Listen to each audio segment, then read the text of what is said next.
Charlie Chaplin is one of the most influential and appreciated actors to ever grace the silver screen. His movies have been referenced, quoted, and generally beloved for years. It's been over 100 years since his first short film, Making a Living, was filmed, and yet I still find myself asking a simple question. It seems like a very simple question, and we could give simple answers such as, they're hilarious, they're classics, or they're just good movies. However, I want to find out what has made Charlie Chaplin stand the test of time. What made his films so beloved that even now we can look back at them almost 100 years later and appreciate them. No matter what movie he's in, they're seen as classics, and rightfully so. They're great, but why? The majority of silent films are lost, and will most likely never be found. So once again, I pose the question, what has Chaplin done to stand the test of time? Why do we love Charlie Chaplin? I guess the only way to look at this is to actually review his films. I have taken 5 of his most influential films, and I will review them. These reviews are in chronological order, and I hope to see his career progression through these films. Let's get into the reviews.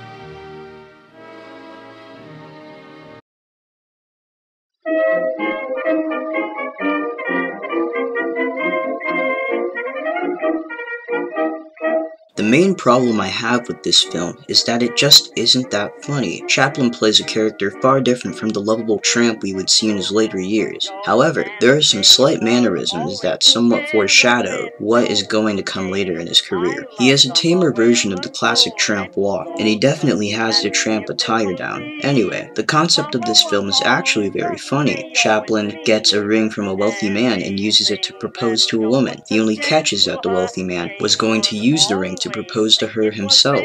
However, this short's failure is simply a product of the times. The jokes seem dated, and it feels amateur, which stems from film itself being very new at the time. It's definitely worth a watch for Chaplin alone, but overall, it's a disappointment. However, even from then, we could see that Chaplin has serious acting ability. His slapstick fight scene is the funniest scene in the film. Overall, this film, and Chaplin himself, had a ton of potential. However, the film sadly fails, and the most unfortunate part is that it being a disappointment isn't really its fault. Check it out. Maybe I'm missing something that you could get out of it. Anyway, now that we've explored Chaplin's first short, let's look at his first feature-length film, a film that he directed, composed, wrote, and starred in all on his own.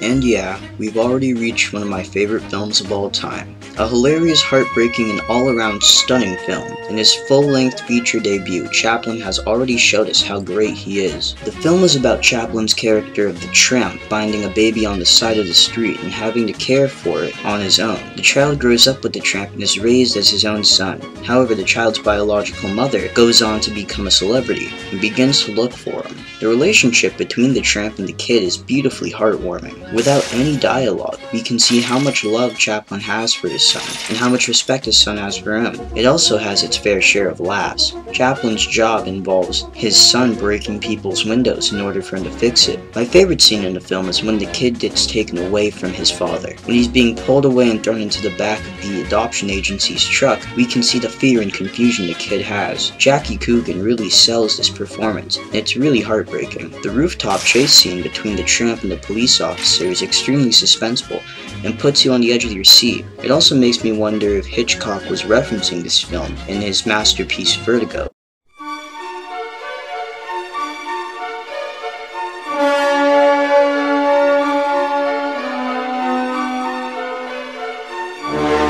All you want to see is the tramp get his son back, and when he does, it's a huge relief. Chaplin is hilarious in this film, and almost every joke lands. It's one of the great things about a lot of these films. They're timeless. Comedy doesn't rely on any outdated objects or punchlines that don't exist in today's world. It's simply great actors doing some great physical comedy. I also want to point out how great the score is. Chaplin really did do it all, writing, directing, acting, and scoring many of his own films. Overall, this is a heartwarming film, and I think everyone will get something out of this. It also shows us how talented Chaplin was. Even though with no experience making a feature-length film, he was able to create one of the greatest films of all time, that is still celebrated over 100 years later. It really is a testament to his genius as a filmmaker and as an actor, but still, his best work was soon to come.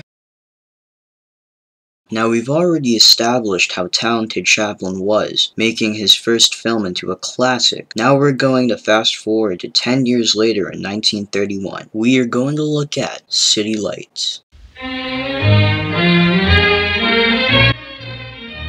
Arguably one of Chaplin's most heartwarming stories. Also, it was Chaplin's final fully silent film. The film follows the tramp who falls in love with a blind woman who does his best to find money in order to pay for her eye surgery. Arguably the most famous scene, and my personal favorite scene in the film, is the boxing scene. Virginia Churl gives us a beautiful, heartbreaking, and overall fantastic performance as the blind woman that the tramp falls in love with. Another interesting side plot is the tramp befriending a millionaire who can only remember him when he's drunk. He saved the rich tycoon from killing himself, which leads to their hilarious yet strange friendship. The most interesting part about the film is the relationship between the girl and Chaplin. She accepts him without knowing what he looks like, when everybody else treated him like a bum. Even his millionaire friend only likes him when he's drunk. The most beautiful scene is the final one in the film. Once the woman's sight is restored, she sees who the tramp truly is, a lowly bum who struggles to be accepted by anybody. However, she hands him a rose and simply smiles at him. This shows that he is finally accepted by somebody who actually cares about him. And after following the tramp throughout the film, it really does feel good to see him finally be accepted. This is a great balance of some of Chaplin's funniest works along with many sentimental and heartwarming scenes. Overall, the film's themes of acceptance and society are still relevant to this day. This also shows how Chaplin's themes as well as his comedy are timeless. The messages in almost all his films always will be important. Overall, it's simply a fantastic mix of drama and comedy and one of the finest pieces of cinema I've ever seen. Much like the previous film I reviewed, watch this movie. Even if you have zero interest in silent films, you will get something out of this. That goes for all these films I will be reviewing. They are all masterpieces, and if you want to get into silent films, any one of them would be a great place to start. We now go from Chaplin's silent films to his sound ones. Originally, he was adverse to the idea of a talkie, which is why in his first sound film, and the next film I'll be reviewing, Modern Times, most of his scenes are actually silent. However, it is the first time we get to see the tramp speak. It also happens to be my second favorite Chaplin film. Well, let's get into it. Modern Times.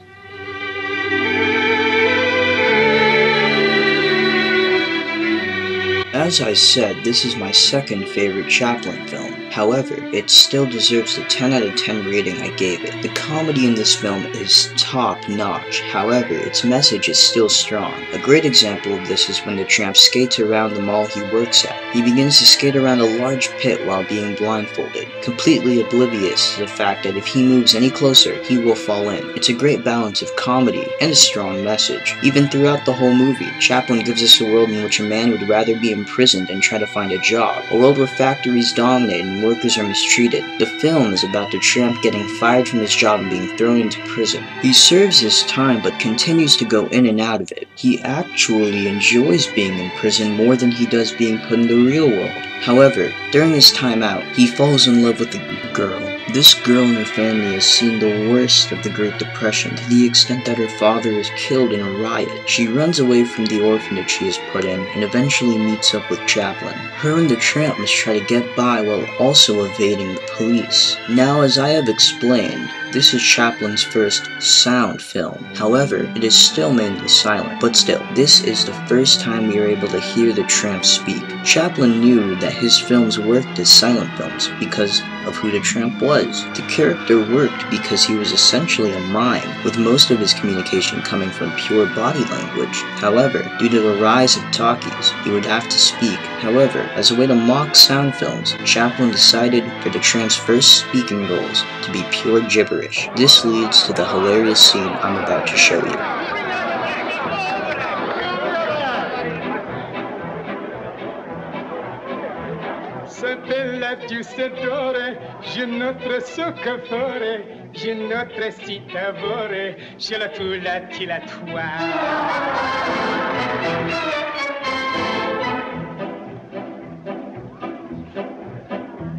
La spinach o la bouchon, cigarette portobello, siracchi spaghetto, giletula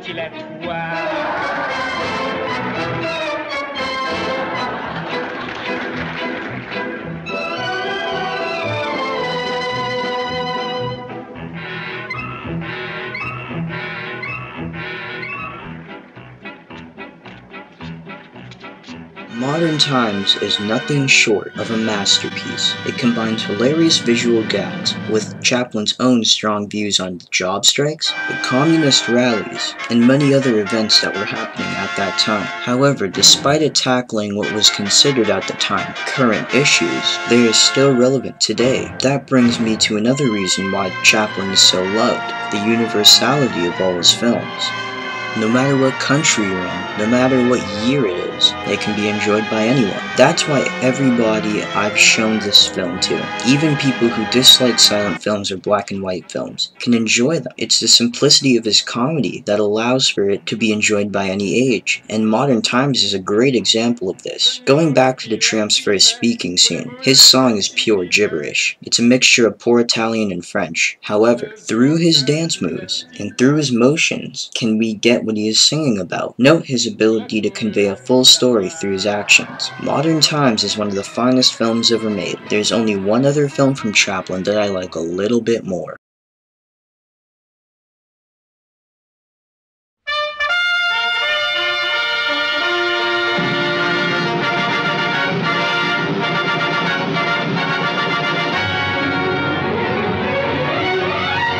Not only is this one of my favorite Charlie Chaplin films, but it is one of my favorite films ever made. Arguably, it's Chaplin's bravest work, satirizing Adolf Hitler before his atrocities were publicly known, and even before America had entered the war. Despite the fact that the previous film I talked about, Modern Times, is technically Chaplin's film debut, this feels like much more of a proper debut, as it is his first full talkie. However, one of its most interesting parts is that Chaplin doesn't give Hitler or the Nazis any language. They all speak in gibberish. Hülsensekt, der Wiener Schnitzel mit der Lagerwerten und das Sauerkraut. Hey, der Fluten sagt der Fleppen, ein Tomenia bis ein Strapf, und der Blitzen sagt der Klutz. Hey, ich bleib noch straff mit der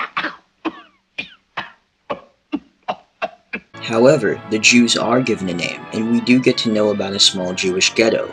My favorite aspect of the film is that Chaplin does not attempt to give Hitler any other character than a mean, vile man. Throughout the movie, we are laughing at him, we are mocking him. This film really is a testament to how brave Chaplin was. He was a huge movie star, and was making fun of a man who was either not acknowledged or given a blind eye by some organizations. Obviously, Chaplin did not know how horribly the Jews were treated, but nonetheless, it's a brave thing to do. In the movie, Chaplin actually has two roles. One as Heinkel, a not-so-subtle caricature of Hitler, and the other as a Jewish barber, much more similar to the Tramp, despite him not using any makeup to look different in the roles. His body language and dialogue really tells us who the characters are as people. Unfortunately, due to the film's subject matter, it was banned in Spain, Neutral Ireland, and Italy. However, its impact in America is almost incomprehensible today. Obviously, the best and most famous scene in the film is the speech at the end. This is for good reason. Chaplin knew when to stop the comedy, and this was one of those times. It was just him, close up, with nothing comedic about it, speaking to the people. You can tell how passionate Chaplin was when delivering this speech. It's also the perfect ending to a film like this. It came as a shock for me to find that Roger Ebert actually disliked this ending, claiming that it grinds the film to an unfunny end. However, I'd argue that this film needed that ending. Much like the great dictator was speaking to the people of Tomania, Chaplin was speaking to the people of the world. These were his own personal views, and even now, so many years later, they can be appreciated. It's a testimony to his genius that these words he used to encourage the people could still be used to this day. The Great Dictator is one of the finest films ever made. We live in an insanely lucky time where this film is free on the public domain. I strongly encourage anyone to watch this movie. It's nothing short of a masterpiece, and you will get something out of it. But now we find ourselves looking back at my initial question: why do we love Charlie Chaplin?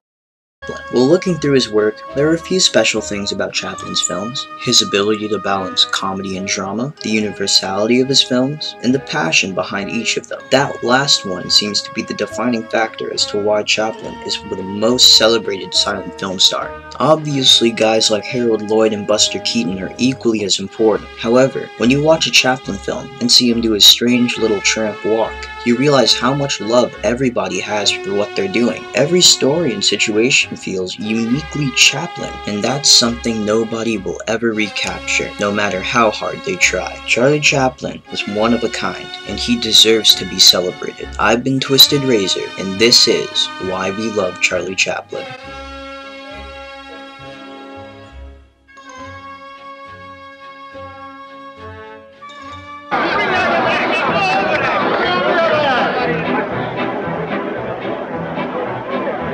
Se bella giustadore, je notre soccafore, je notre citavore, je la tu la ti la tua.